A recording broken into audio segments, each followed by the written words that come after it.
Well, marami nga po nagtatanong sa atin, no, kung ano na ba yung kalagayan ngayon nitong si Cuadro Alas, partikular yung kanyang boxing career.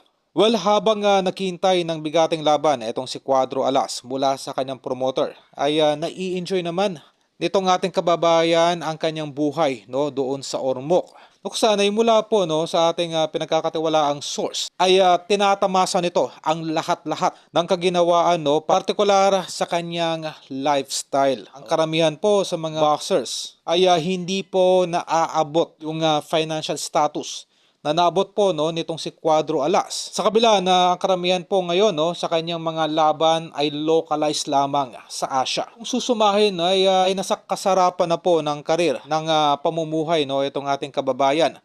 May laban man ito or wala.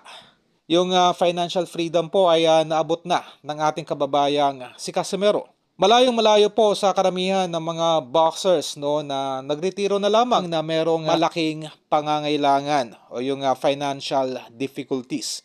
Isa na po dyan, no, itong si Milan Milindo. Titingnan natin ay makaga ngayon, no, ay struggle pa rin itong ating kababayan at nag-trending nga po ito, no, nung nakaraang linggo na kung saan ay hinamon po nito si Carl James Martin sa halagang 500,000. Nung ito ay kinasahan, ito naman ay umatras at maliit daw yung 500,000, no, at supposedly ay dapat daw ay 5 million pesos. Ito yung presyo, no, na kung saan ay obviously ayaw pong lumaban nitong si Milindo. Suporta na lamang natin, no, yung kanyang Facebook channel, no? Kahit papaano ay makatulong tayo sa kanyang financial status. Saan ay minsan na rin nagbigay karangalan sa ating bansa.